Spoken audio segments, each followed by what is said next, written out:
What up, sports fans? Welcome back to a brand new episode of EBC Sports International. I'm your host, EJ Gonzalez, coming at you from Alexandria, Virginia.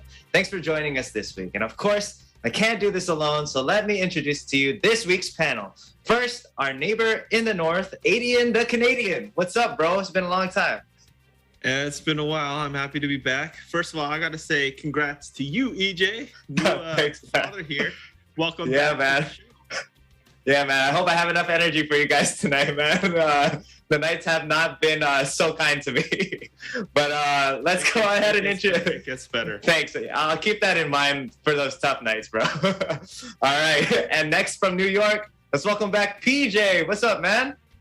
Hey, what's up, EJ? Aside from congratulations to you, congratulations to the Miami Heat for that comeback victory against the okay. All right. We'll give you some chance to brag about your Miami Heat, number one in the Eastern Conference right now, man. Congrats. But lastly, from Las Vegas, joining us again is Brian. What's up, Brian? Hey, what's up, EJ? What's up, guys? Glad to be here. It's been a while for me, too. I call us the comeback crew. Yeah, the comeback crew. The beginning of the year. And congrats to you too, EJ, by the way. Appreciate it, man. Appreciate it. And it's good to see all you guys, man. And like always, we just want to remind our viewers at home that we are by no means experts, rather a group of good friends and sports enthusiasts who's giving their own opinions. Now, before we jump into our main topics, we do have some updates from the sports world this week. First, we'll share with you all part 2 of the interview with Yankees prospect Anthony Volpe with our New Jersey bureau. For any professional athlete, their defining moment in their careers is the moment they were drafted on a team.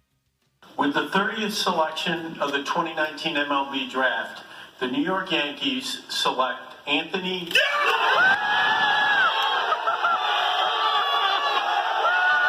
That defining moment is something their families will always cherish.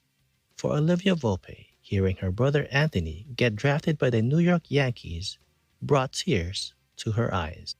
I cried. Yeah, I think everybody cried. But I think when the moment actually came, it was years and years and years of hard work. And then it all led up to this one moment where it made all of those sacrifices worth it. And I have witnessed those sacrifices myself through my own eyes and seen how much it takes to get to that level. And for Anthony's parents, Michael and Isabel, they couldn't be more proud of their son, who is currently living his dream with the iconic team's farm system. Obviously, you just want him, to succeed, live up his dreams, and just support him throughout his whole journey. We're just going to be there to make sure he has all the support that he needs and, be his biggest fans. It's a long journey. He has a long way to go. I know he's told me he wants to not just make it to the major leagues, but win multiple championships in the major leagues. Yeah. If that's his dream, then I want to support him. It would be great. But no matter what he does, I'm going to be proud of him. It's rare in the sports world that any local athlete gets drafted to their hometown team. Lebron James, that kid from Akron, Ohio, is one of the few athletes lucky to be drafted by his hometown team, the Cleveland Cavaliers. Back in 2016, the King brought the city its first sports title in 50 years. Anthony, who was born in Manhattan and raised in nearby Somerset County, New Jersey, hopes to achieve success with the Yankees and win multiple World Series titles in his career. You grow up playing and working so hard to win World Series, and not just one World Series, but be the player that you grew up watching, that was part of those dynasty teams that won a lot of World Series. So I just want to work really hard to become the best player I can be. Definitely more short-term goal-oriented than long-term, winning World Series one day, because hopefully that will be a byproduct of all the hard work I'm putting in now. For most athletes, fortune and fame are the top priority. But for Anthony Volpe, it's family first over fortune and fame. Carlo Valdez, EBC Sports International, New Jersey. Thanks for that story, Carlo. Next, PJ has a scoop on the latest news from the NFL regarding their COVID protocols. PJ, what's up? That's right. Thanks, EJ. Yes, the NFL season has ended, but we have promising news for football fans coming out of the NFL and the NFL Players Association.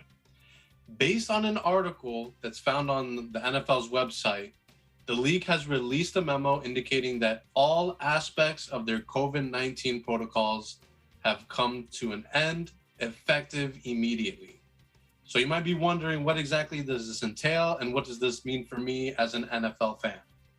Well, essentially, face masks, regardless of your vaccination status, connects on tracking devices, surveillance testing, and stadium capacity limits, unless told otherwise by the state or local laws, will no longer be necessary.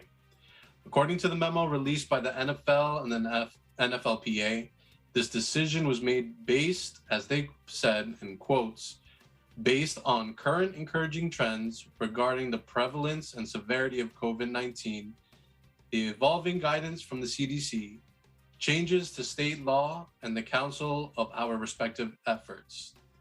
So with that said, they will still, of course, continue to prioritize the health and safety of everyone involved.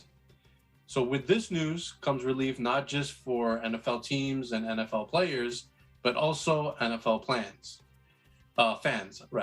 For now, gone are the days that players are in and out of the lineup due to COVID-19 health and safety protocols. For example, in 2020, 2021, there were a total of 18 games that were postponed or rescheduled due to the pandemic. This past season, the 2021-2022 season, in a season that just not only saw COVID-19, but also the Delta and the Omicron variant, there were a total of 3 NFL games that were postponed or rescheduled. Yet the NFL did not miss any games and was still able to have the Super Bowl in both those seasons. So kudos to the NFL. So although the NFL season has ended, hopefully this brings some good news to the upcoming season. Back to you, EJ. Awesome news. Thanks, PJ. And lastly, a short update from Adian regarding Tiger Woods' latest accomplishment. Adian. Yes, thanks, EJ. Earlier this week, it was announced that Tiger Woods won the PGA Tour's inaugural Player Impact Program bonus. This program measures a player's popularity based on 5 different metrics: their popularity in Google searches, their Q rating, the Nielsen rating, the MVP index rating, and their meltwater mentions. In other words, Tiger Woods was the most popular player of the last year. Woods has won 15 majors throughout his career, but he hasn't even played in a PGA Tour event for more than a year while he's been recovering from injuries he suffered in a car accident. The bonus pays Woods $8 million and the second place Phil Mickelson about $6 million. The rest of the top 10 athletes get upwards of $3 million. Rounding out the top 10 are number 3, Rory McIlroy, number 4, Jordan Spieth, number 5, Bryson DeChambeau, number 6, Justin Thomas, number 7, Dustin Johnson, number 8, Brooks Koepka, number 9, John Ram, and lastly, Bubba Watson. Last December, Phil Mickelson was so sure he had won the PIP that he announced it on Twitter way too early. He tweeted, "I'd like to thank all the crazies and real supporters too for ... helping me win the PIP." And of course he didn't win. It was Tiger Woods who won, and it was Tiger Woods who pulled up that tweet and simply replied, "Whoops." Tiger Woods stays winning. Hopefully we see him back on the green soon. Thanks, EJ. Back to you. Thanks, Adian. Yeah, man. Tiger, always winning. Well, that's all the news that we have for today. When we return, we have a full episode of NBA topics for you today. So don't go anywhere. We'll be right back.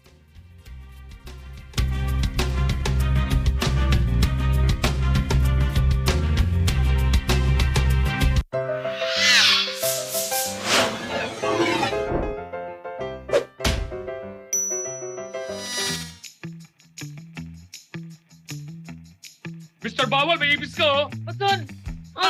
It's a prank! Okay lang manakot. Pero kung mananakot ka para sa boto, bawal yan! Ayon sa Omnibus Election Code, threats, intimidation, terrorism, use of fraudulent device or other forms of coercion is an election offense. Sino kausap mo? Makaalis na nga. Sa iba na lang ako mananakot. Mr. Pwede! Mr. Pwede! May malaking ipis sa likod mo! Nox! Babawi ka pa, ha? Di mo ako maiisahan! Ako si Mr. Bawal na nagpapaalala sa inyo na ang pananakot para sa boto. Ipis! Hoy! Bawal yan!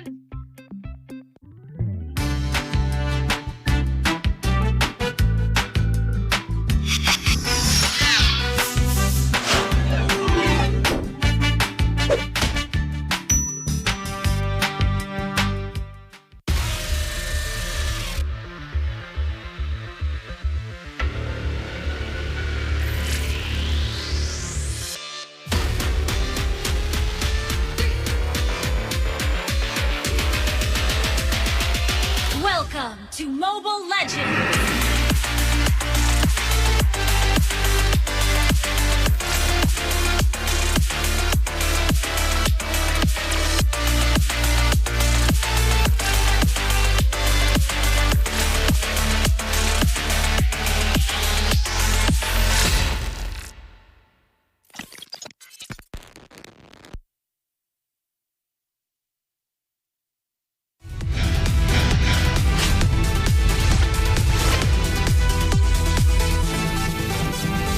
Mga ngalakal na may 30 taon ng putol ng isang paa, bibigyang pag-asa ng responde.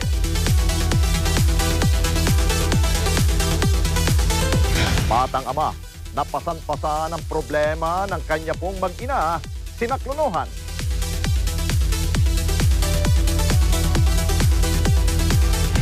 Ama at mga anak na inabandona ng kanilang ina, sinagip ng responde.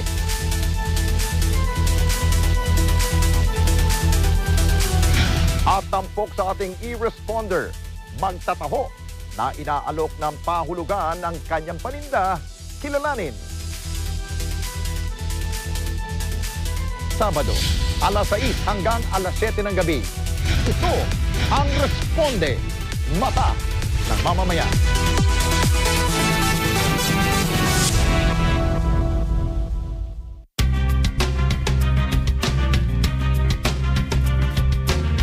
All right, welcome back, sports fans. Now, we're going to start things off with probably the most exciting player to watch in the NBA right now, jaw-dropping Marant. Man, Ja Morant made 2 huge highlights that took over social media by storm this past week. And that was against the San Antonio Spurs.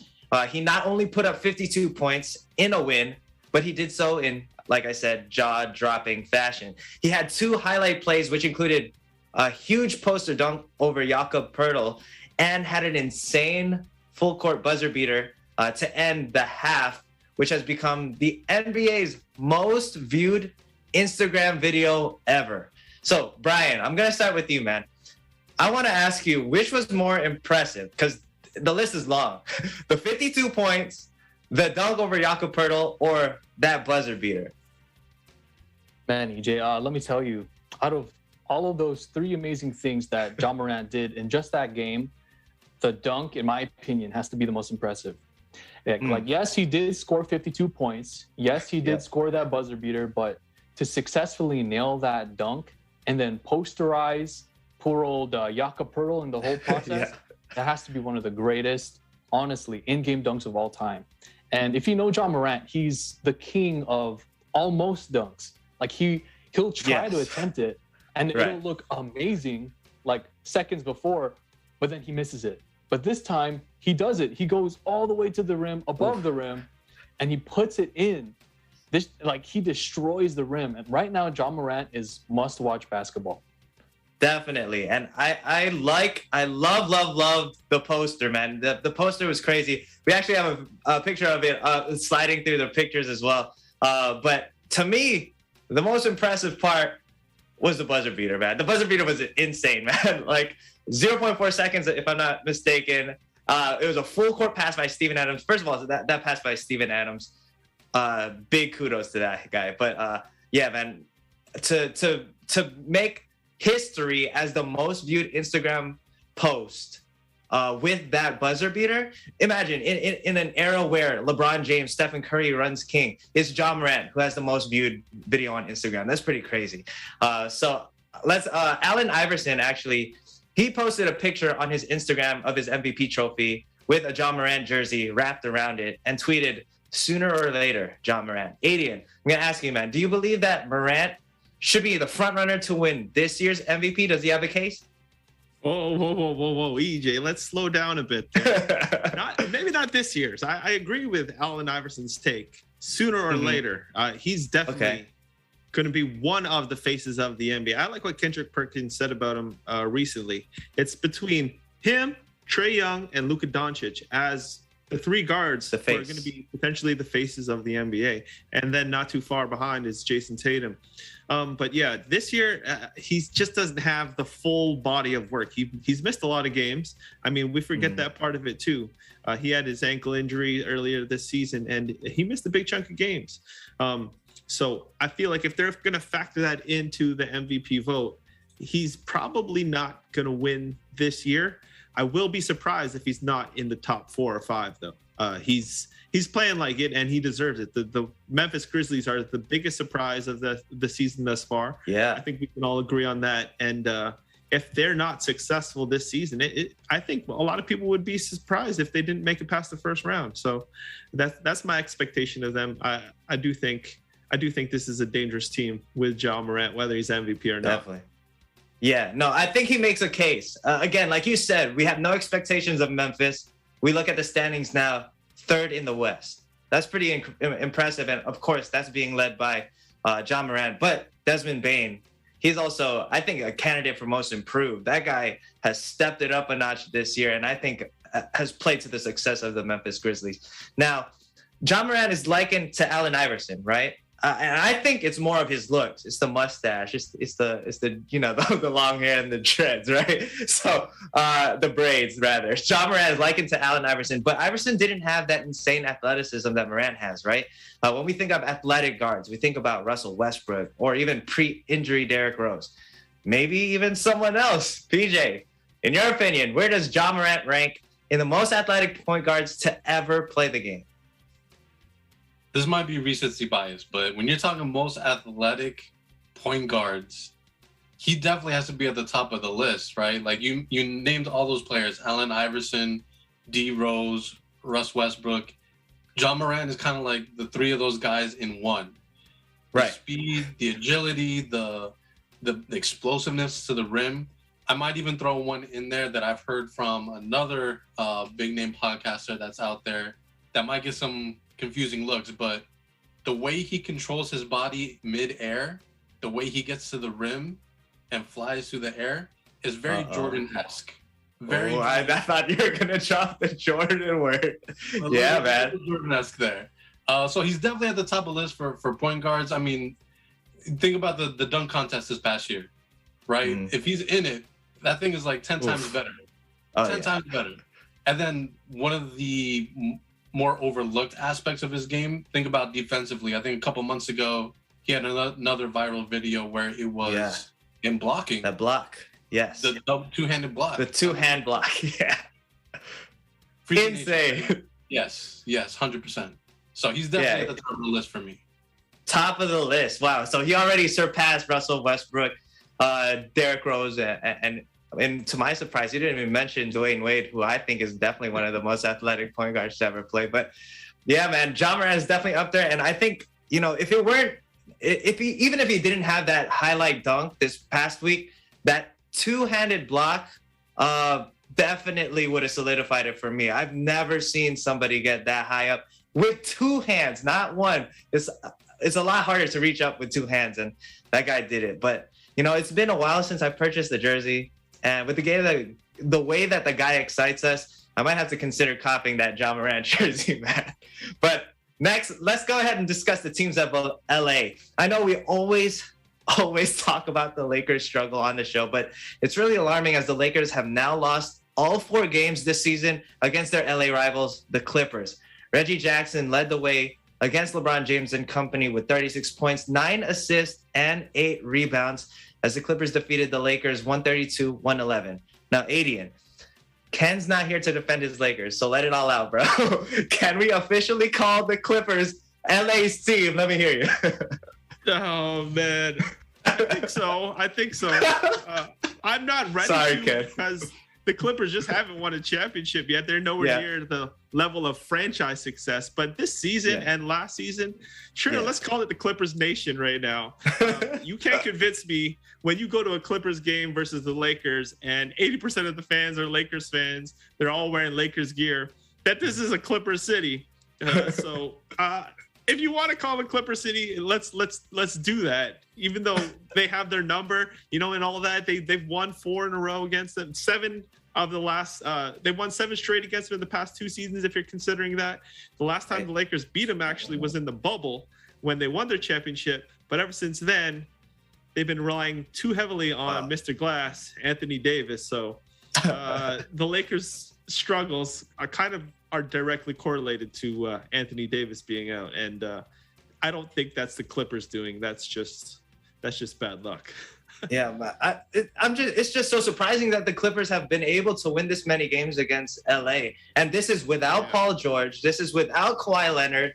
These are their, not their main guys, and they're beating out a LeBron-led team. Okay, Ty Lue, yeah. He knows LeBron. He coached them, won them the championship in Cleveland. So I guess that he knows his kryptonite, I guess.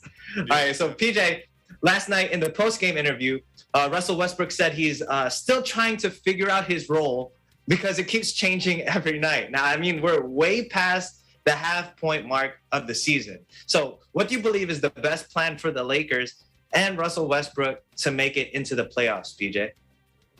So first and foremost, let me just start off by saying this. If I'm a Lakers fan, I'm kind of hitting the panic button right now. When the guy that I traded all those key pieces that were on a championship team, like that's who I traded all those pieces for, doesn't know his role on the team, I'm a little bit concerned. I'm very concerned. I've talked on this show before about the reasons why Westbrook might be going through what he's going through, and I think a lot of it is mental. So I'm not going to knock him on the mental aspect, but to say that you don't know your role on your team, you have so many vets on that team. Talk to Melo. Melo had to do it. He had to learn how to come off the bench, swallow his pride a little bit, find a way to make the system work so that it's not just about you, but it's about team.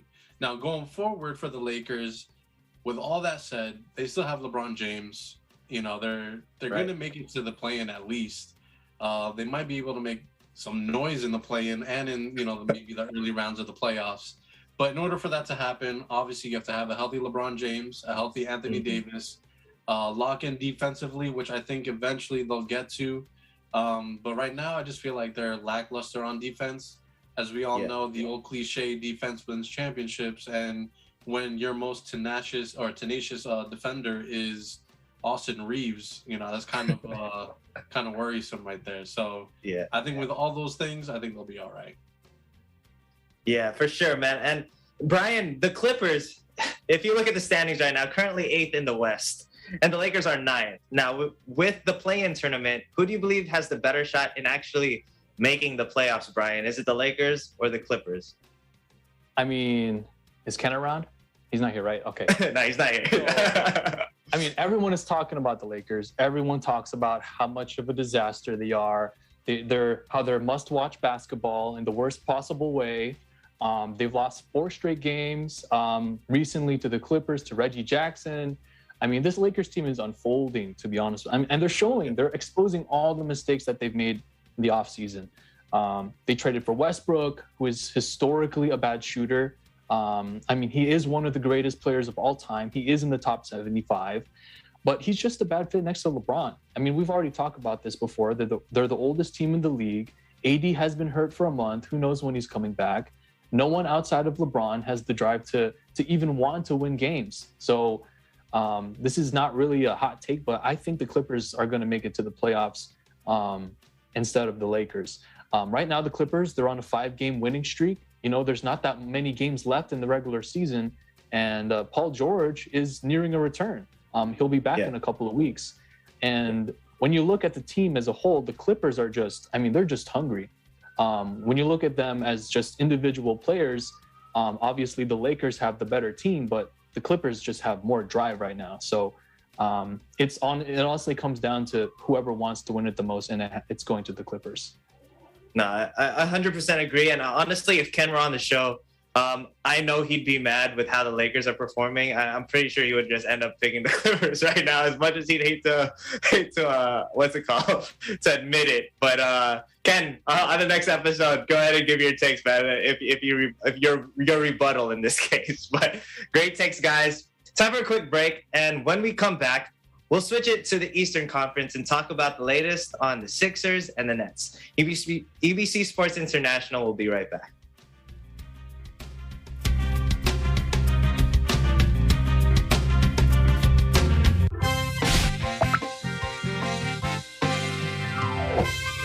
Karapatan natin lahat na iboto ang karapat-dapat! Tama! Lahat ng Pilipino pwedeng bumoto! Kung rehistrado ka. Ha? Ang lahat ng Pilipinong rehistrado lamang ang maaaring bumoto. 1 taon ang ibinibigay ng Commission on Elections para magparehistro ang mga Pilipinong boboto sa darating na eleksyon. Kailangan gawin ito para maiwasan ang tinatawag na flying voters. Teka, lahat ba kayo nagparehistro na? Opo! Rehistrado na kami lahat! Bakit tahimik ka? Hindi ka nakapagrehistro, no? Nakakalimutan ko. Hindi ka pwedeng bumoto. Mabuti pa, bumili ka na lang ng balot. Pagka kami pa bumili ng balot, pwede na kami bumoto. Hindi, pero mabubusog ka. Para sa karagdagang kaalaman, makipag-ugnayan lang sa pinakamalapit na barangay o bisitahin ang COMELEC website. To aspiring fashion designers, starting a clothing brand is a dream come true. They have the ideas, the talent, and most importantly, the passion for fashion. But what does it really take to start a fashion brand? Anong kailangan gawin lalo na ngayon at bumabangon pa lamang ang fashion retail industry sa gitna ng pandemya? We will tackle these questions with one of the world-class and homegrown women's fashion brands in the Philippines. Join us as the President and CEO of Camiseta Group of Companies, Ms. Chris Roque, discusses how to start a fashion brand in this episode of Open for Business. I feel that all of us in general must live our best life, meaning we should put our best. Let's push ourselves to the limit or how far we want to go so that we live a life of no regrets.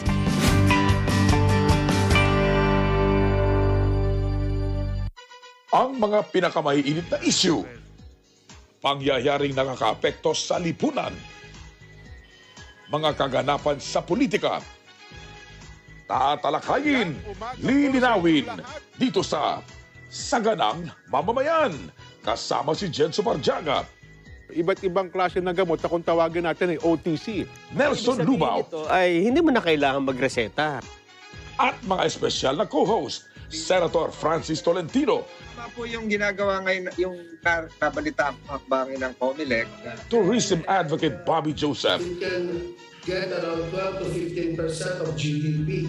At ang tinaguriang pambansang basurero, Benny Antiporta.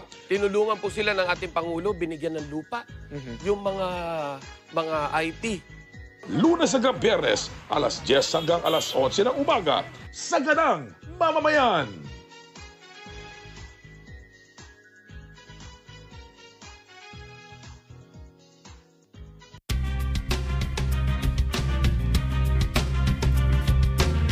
All right, welcome back, everybody. Thanks for sticking with us. Now let's talk KD and the Nets. KD made his return to the floor on Thursday night as the Brooklyn Nets faced the Miami Heat. KD has been out of the lineup since January 15, nursing a sprained MCL. And since then, the Nets have gone 5-18 in his absence. KD finished the game with 31 points, 4 rebounds, and 4 assists in 35 minutes of play, yet still fell short to the Miami Heat, who were without Jimmy Butler, without Kyle Lowry, and without PJ Tucker in the lineup. So PJ, you're the Miami Heat fan now at just a 500 team and standing at 32-32 in the season. Should we still be viewing the Nets as a threat to win the East? But first, go ahead. I'll give you the chance to brag about your Miami Heat. Yeah. Comeback. No, I mean, so for me, I still consider them a threat. You have arguably the best scorer in the league in Kevin Durant.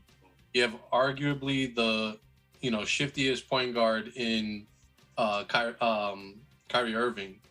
And then on top of that, you still don't know what you have with Ben Simmons. When the trade first happened, I thought it was a perfect fit for both teams. I think with Ben Simmons playing for the Nets, he's now probably like your fourth, maybe fifth option offensively, which is perfectly fine because he can be that number one and number two guy. Right. So when you have Ben Simmons there who can guard 1 through 5, he has the ability to facilitate, which gives Kyrie the freedom to roam, the court. And then if Ben Simmons penetrates, he could kick out to either guy. I still consider them a big threat.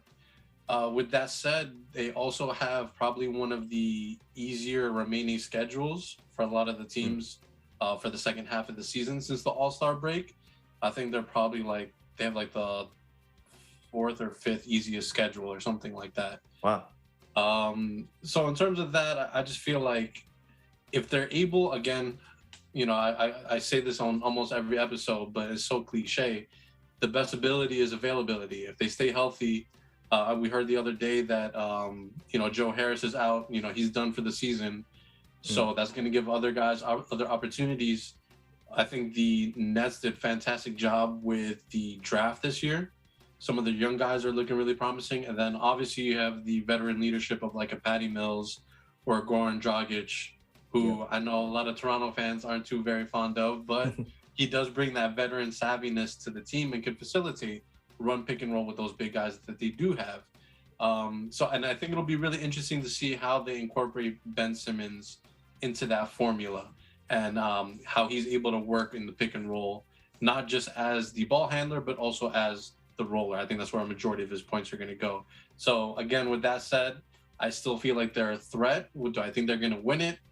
Definitely not, because like I mentioned in last week's episode, I don't think they're deep enough. I don't think they have the depth. The Nets aren't deep enough? I think they're the deepest team in the league, man. When you think about yes, well, you mentioned Joe Harris is no longer going to be available this season. That's a huge blow. But I mean, the addition of Goran Dragic, you have Patty Mills as a great shooter, and the addition of Seth Curry is another great shooter on that team. Then you look at their bigs.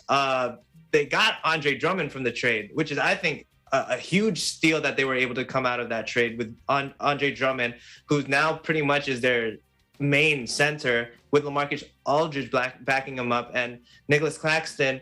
He's been great coming off for them. I think they're super deep. The only thing is we haven't seen them all together on the floor at the same time. I think that's the biggest thing. And like you said, availability is the best ability. But we're gonna have to wait till we get to see them all on the court, right? But I just have one rebuttal to that. Just one rebuttal. Okay. Yeah. Bam Adebayo cooked on I know. He did. Yeah, he played like garbage. Andre Drummond played like garbage.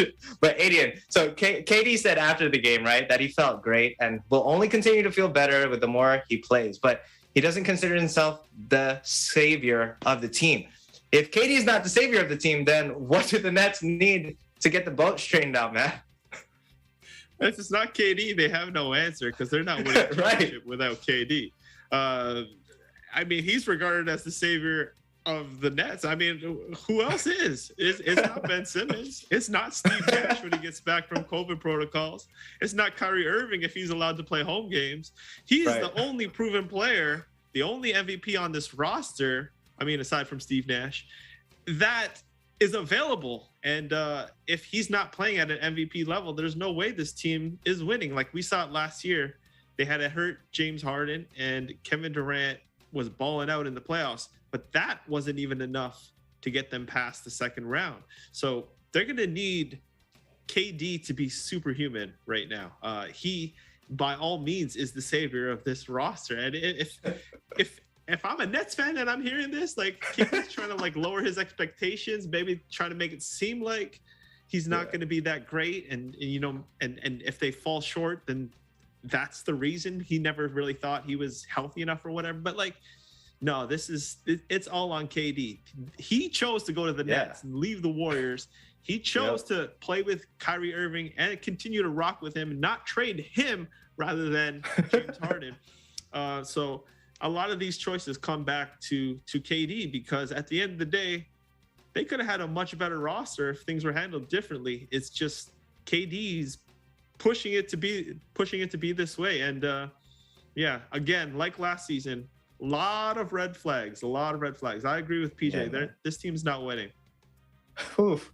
Yeah, man, I'm a huge KD fan, man. And for him to say he's not the savior, Brooklyn Nets fans need to just, go ahead and go to the corner and cry, because I don't think they have a chance anymore. He's tempering our expectations. That's all it really is. Yeah, exactly. He doesn't want to be held accountable, but, when they win, he wants to be held accountable. But we'll see if KD can stay healthy. But Brian, man, the Nets, like I mentioned, I think they have a scary deep team, and that is if everybody makes it to the court at the same time. Now, I just want to know your opinion. Do you think that we'll ever see the Nets with no one missing in action due to any reason? Man, EJ, that's like the worst question to ask about this team. I mean, I think it'll happen. COVID 2 seasons from now. I mean, who knows? I mean, that team might just be an entirely different roster 2 years from now. Right. Like I said, though, I think there's a good chance that it's going to happen with all 3 of their stars being on the floor at the same time. COVID requirements might change New York, meaning that there's a good chance that Kyrie can start to play home games again. I don't know what's happening to Ben Simmons. Recently, there was a report that he suffered a setback. He had some nagging issues with his back or something like that. But I mean, he's been gone for a while. I mean, he hasn't played for an entire year, and it's understandable to a point where, like, okay, you need to get back into NBA condition. But there are some players right now who are on 10-day contracts. They haven't played in forever, and they're on the court right away. So, I mean, that's kind of a telltale sign for what could possibly come for Ben Simmons. Maybe the Ben Simmons saga hasn't even ended yet. That's like an entirely whole discussion that we can have. But I know we don't have enough time for that. Right. By some miracle, if all 3 of them are on the court at the same time, this team is going to be really scary when they're all on the floor. I mean, 100%. For all the hate he gets, Simmons is still a talented player. He's still a very good player. And he can lead KD and Kyrie to those easy open shots while also playing all NBA defense at the same time. So let's just hope that it won't be a repeat of previous years with KD, Harden, and Kyrie, where they only played 16 games total together. So let's hope it doesn't come to that. Yeah, man. These hypotheticals of actually seeing them on the court together, we're just going to have to wait and see. But on the other side of the trade, between the Nets and the Sixers, it was James Harden who found himself a new home in Philadelphia. And we have seen what he can do with Joel Embiid. Since then, James Harden is averaging 27.3 points per game on 59% shooting, 9 rebounds, and 12.3 assists, and have not lost since he's been on the court. So, Brian, after over a week in, is it safe to say that the Sixers are now the bigger winners of the trade deadline? I mean, for all the Nets fans out there, they're going to hate me for this, but I mean, yeah, it's a small sample size, but this tells us why Harden wanted to join Philly in the first place. This is the team that he wanted to join, not the Nets. Harden is at his best when he's the main ball handler, and we can see that. We saw that in Houston, and we're seeing that now in Philly. We saw that he couldn't do it in Brooklyn when they had too many cooks in the kitchen with Kyrie and KD also on the same team. So that's why we're seeing Harden now flourishing with Embiid on the Sixers. You know how every great NBA team has a system, but there are certain players, LeBron, Jokic, Curry, who are the system. And Harden is also one of those players. And you can see like how happy he is. He's all smiling, laughing. And he's the happiest that he's been that we've seen recently, playing with the best center in the NBA, arguably. and the front runner of the MVP. So let's see what they can do. This is a really great sign for what's to come, and they might come down as one of the greatest 1-2 punches ever. Man, yeah, that's scary to hear. I think it was Kendrick Perkins who said that it's giving him Kobe and Shaq vibes with Harden and Embiid, and with the way Embiid has been playing this season and miraculously have been staying on the court for as long as he has. They look super scary, especially with James Harden playing like Houston Rockets. James Harden before he decided to, wear a fat suit and not suit up for the team, right? So, I mean, they look scary. And 2 games back from PJ, your Miami Heat, man. 2 games back from the #1 spot. So, I know you're the Miami fan. You don't want to give kudos to the Sixers, but what seed do you see the Sixers finishing at the end of the regular season? So realistically, I'm going to say that the Sixers are going to finish either at the 2 or the 3, only because I honestly don't even have Miami finishing at the 1 seed, if I'm being perfectly honest. I feel like there's going to be other teams that kind of move up and they jostle for that first seed. But I see them finishing around 2-3. Obviously, right now it's the honeymoon phase. Everything's going really well. Right. But there's gonna be bumps. There's gonna be bumps in the roads. It's not gonna be all sunshine and rainbows for them. I said the same thing about the Nets last year, where the team looks so good on paper, but they haven't hit adversity yet. So I think this is the same situation with the Sixers, where they look fantastic right now, but they haven't hit adversity yet. Obviously, barring any injury or like COVID stuff, things like that. Right. On top of that, when you think about just the East alone is a gauntlet. You have to go through the Bucks, who are kind of starting to turn things around a little bit, and then once they're all fully healthy, and you're gonna have that battle between Embiid and Giannis. I think that's gonna be fun to watch. The kind of like, I don't know. For me personally, obviously I'm biased, but Bam Adebayo is just constantly getting better and better every single year. So that's another team that, Joel Embiid is going to have to deal with their big man. Aside from them, you have the Bulls, who one of the not necessarily surprised, but nobody thought the Bulls were going to be as good as they are. Obviously, they have injuries and stuff right now. I think the Bulls are going to be another tough out. Even teams like, the 3-headed big monster of the Cleveland Cavaliers, playing their 3 centers at the same time. I think it's going to be tough out no matter where you are in the standings. The East, I think the top end of the East is just so much more difficult than it was in previous years. So I have them 2-3. 2-3 at the end of the regular season. All right. So Adian, how about you, man? We mentioned regular season, but obviously the Sixers are going to make the playoffs. How far do you think they're going to go in the playoffs?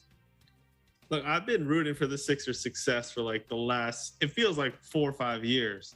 Ever since 2019, when they had that roster of Jimmy Butler, Tobias Harris, Ben Simmons, and Joel Embiid. I just thought within the last 5 years, they would be one team that would win a championship, at least one of them, right? And if I'm doing like just a complete vibe check right now, in the East, I feel like they got the best vibes going. Aside from Miami, although they have Miami's got injuries, we all know that. They got the best vibes going right now in terms of chemistry, in terms of like everything looking great. Yeah. They got rid of the monkey off their back, which is Ben Simmons, and he's been notoriously known as a playoff choker. So this is huge for them because now they have a player who was previously regarded as like a top 3, top 5 player in the league, and they're pairing him with the potential MVP of the league. I feel like this is the best possible situation they could have ever asked for after dealing Ben Simmons. And so I'm kind of rooting for them to make it all the way. I do think they could make the finals and they could win the championship. Because I don't see there being that much resistance in the Eastern Conference to the superstardom of Joel Embiid and James Harden. Because when it comes down to the playoffs and you're just playing, 5 players in the last few minutes, I feel like they have the best offensive talent and the best defensive talent going both ways. I mean, you got to shut up. There's some difficult teams out there. The Celtics are hot right now. The Chicago Bulls, I feel like, are still a little too inexperienced. Same with the Cleveland Cavaliers. And then it gets real when you're talking about the Miami Heat, Brooklyn Nets, and one team, Milwaukee Bucks, of course. But I feel like Joel Embiid, if he continues to play like this, especially in the playoffs, then he should take that leap and get them to the finals. No, I 100% agree with you, man. You know, for me at the trade deadline, I thought that the Nets won the trade, but with the way Embiid and Harden are looking right now, and the way they were able to make it click like that, look at Russell Westbrook halfway through the season, still don't know their role. First 2 games in for James Harden, and they're finding success, man. So they're definitely making me rethink who won that trade. And right now, the Sixers look very scary. So we're going to take one last break, and when we come back, we're going to react to Bleacher Report's most clutch list and, of course, answer our question of the week. We'll see you after the short break.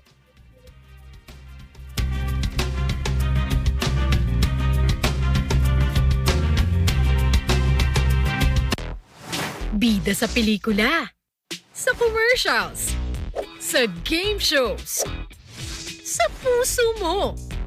Welcome sa ating bagong show! Kung saan hindi ako, pero kayo ang bida. Mga kwentong may puso at tumatago sa puso. Gusto ko lang po talagang ma-share sa kanila na they are not alone. Gumawa ka ng kabutihan kahit mawala na yung kita mo lahat. Bida! Tinuruan namin yung mga magulang kung paano gumawa ng mga localized solar. Pati ang mga home daddies, kasama sa kwentuhan.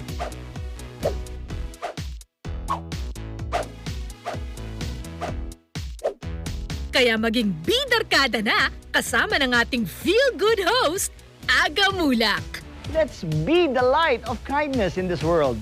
Ito po ang Bida Kayo kay Aga.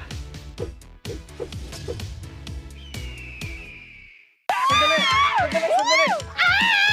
Oh, may nagkagusto kasi sa akin ng gorilla. Tapos nakawala siya.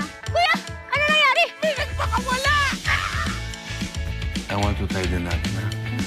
Babe. Naintindihan mo ba, babe? Hindi ko talaga narinig eh.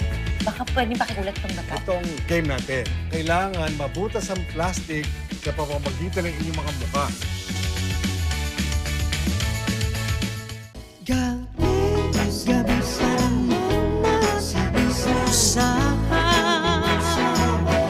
Hi guys! Ako nga po pala si Franz Rojas at abangan niyo po ako bilang guest performer sa Letters and Music ngayong darating na linggo, March 6, 1 to 2 p.m. Siyempre, dito lamang yan sa Net 25. See you po!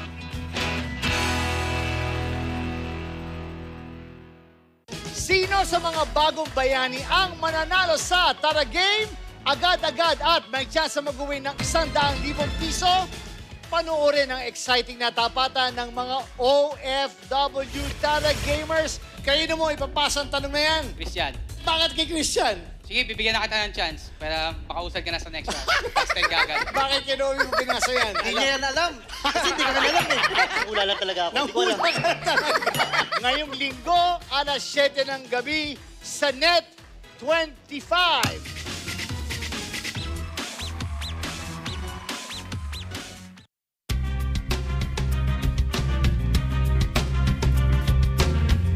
All right, everyone, last portion of the show. Let's do this. Thanks for sticking with us. Bleacher Report's Grant Hughes wrote an article this week where he ranked the current NBA's most clutch players at each position. And I think there's a lot we can discuss. Their criteria in ranking these said players are the 5 within 5 rule, where the player made the most impact in the final 5 minutes in a game where the point differential is at 5 or less. So here's the list. Point guard was Chris Paul. Shooting guard was Devin Booker. Small forward, Zach LaVine. Power forward, DeMar DeRozan. And center, Joel Embiid rounds off the most clutch players at each position. Now, I'm going to start with Brian, man. Point guard, shooting guard. Let's focus on that. Chris Paul and Devin Booker. That's who made the list. Do you agree or disagree? Honestly, I agree. I agree. Ooh. When you look at these two players, you think clutch because they have led their team to multiple wins in close games throughout the entire season. When Chris Paul and Devin Booker are both healthy, they are quite possibly the best team in the West. And that has shown ever since Chris Paul has been out, and they have been starting to lose a couple of games here and there. When you look at Chris Paul in the clutch, he's shooting 57.1% from the field in the final minutes of the fourth quarter. And Devin Booker is shooting 67.7% in the clutch in those few minutes left. So these two players being clutch is an understatement because of the way that they can put the ball in the basket so late in the game. It just translates to wins, and obviously it translates to wins in the playoffs too. They're just a couple of months removed from being in the NBA Finals, and honestly, with their team intact right now, they can probably make another trip again. I agree. I agree, and I'm glad that you brought up the point about the finals, because that's my criteria of doing it when it actually matters. Now, if Damian Lillard were healthy, that dude obviously makes the list at point guard. It's just the Suns are lucky to have two players on this list to be the most clutch. That's what's helping them be the number one team in the NBA. Now, Adian, I'm going to go with you for small forward, power forward. Zach LaVine at small forward, power forward, DeMar DeRozan. Let me hear your take on this. Agree or disagree on most clutch? Well, this season, it's kind of hard to argue with DeMar DeRozan being one of the most clutch players. You saw his two buzzer beaters. You've seen how he's taken over games in the fourth quarter. His team has been laced with injuries all throughout. Patrick Williams was out. Alex Caruso's been out. Lonzo Ball's been out. And so the entire offense has been centered around DeMar DeRozan only, really. And Zach LaVine was out for periods of time, and he still was able to put up big numbers. He had that stretch of games, I believe it was seven in a row where he had 35 points or more. That was insane. And so it's hard to argue with him being one of the more clutch players this season. But if you take it in the context of like his career, I don't necessarily consider him a clutch player when it comes to the playoffs. And I would know. I'm a Toronto Raptor fan. There are a lot of games where he disappeared in the playoffs against the LeBron James led Cleveland Cavaliers. And so, like, obviously I hold that bias against him a bit, and I'm surprised to see him on this list because I don't usually regard him as a clutch player, but obviously this season you got to give him his flowers. Now, in terms of the small forward position, Zach LaVine, I'm surprised like Kevin Durant's name's not there, right? Doncic's name's not there. Like, they're probably on the lists, maybe like ranked 2 or 3. Maybe they missed some games or whatever. Maybe that's why they didn't make this ranking. But I'm a little surprised Zach LaVine is on it. He's not really known for game winners this season, but he's shooting the ball really well. He shot the ball really well last season too, and so maybe that's it. I can't explain it. The Bulls have been successful this season, and it's in large part to those two guys. Yeah, my complaint with the list is not the players on the list, but what position they're at. Zach LaVine at a small forward. I mean, DeMar DeRozan at a power forward. I don't even think in fantasy hoops I can play him as a power forward. There's no way DeMar DeRozan is a power forward. And to me, I bring up the finals again. The name that should be mentioned is Giannis. The guy is clutch. The guy in the finals said he can't make free throws, makes his free throws to close out the finals, scores 50. The guy is the definition of clutch and the reason why the Milwaukee Bucks now have a championship. This guy needs to be on the list. Put Giannis up there. I don't care. 5 minutes left in the game. Give Giannis the ball. You have a chance to win the game. All right.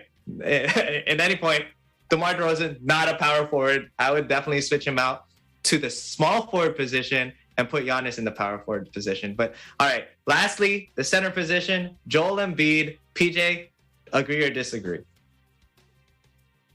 I agree. I mean, the way that he's been playing, I agree.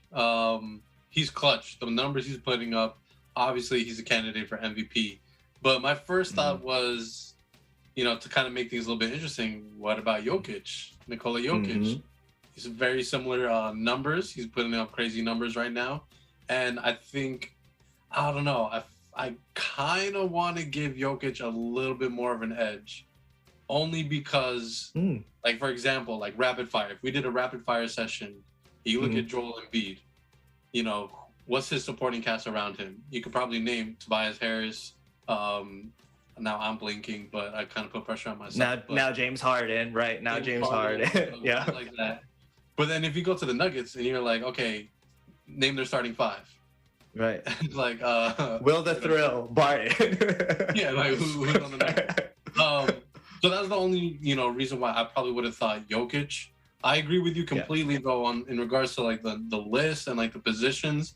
When I saw that DeMar DeRozan was a power forward on there, definitely is not a power forward.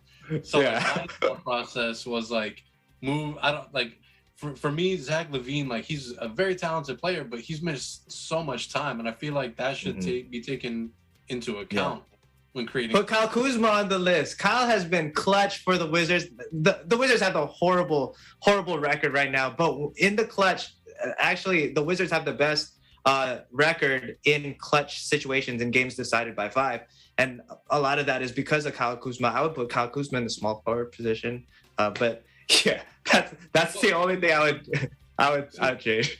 For me, like I was gonna move DeMar down to the small forward position, and am I being biased? Oh, 100%. What about maybe Bam Adebayo? Bam Adebayo, there you go. There you go. Like the last few games here. So, true.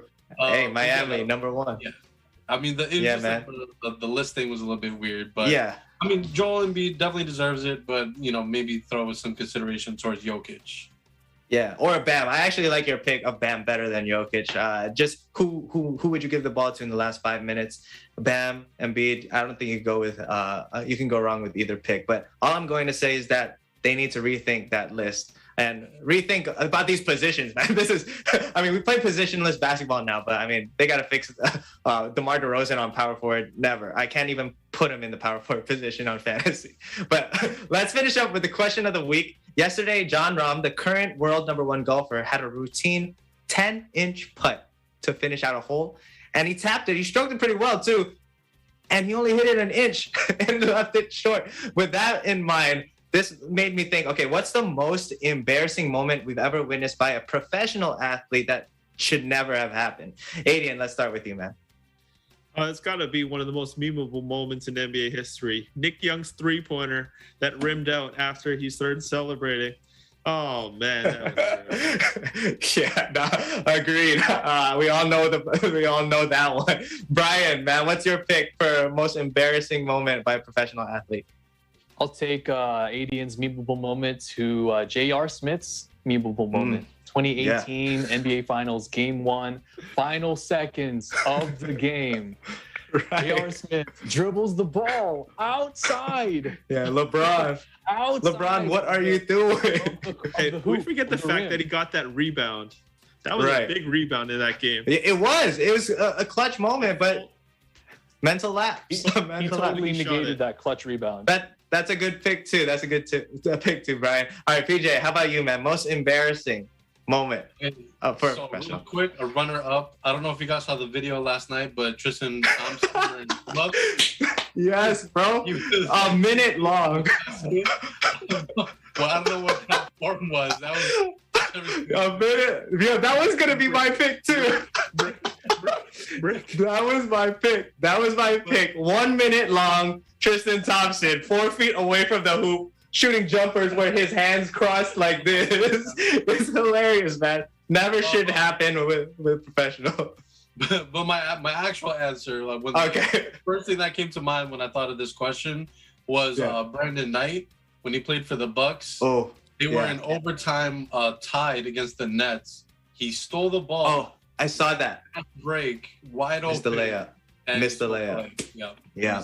Oh. Yeah, can never go wrong with a missed layup to win a game, right? That's definitely embarrassing. But everyone, that's all the time we have for this week's episode. On behalf of everyone on our panel, thank you so much for joining us. And be sure to tune in again next week. Make sure to visit our websites at eaglenews.net and eaglenewslive.com and watch us on net25.com. Like us on Facebook and follow us on Twitter at Eagle News to join the conversation. For EBC Sports International, I'm EJ Gonzalez. Take care, everyone.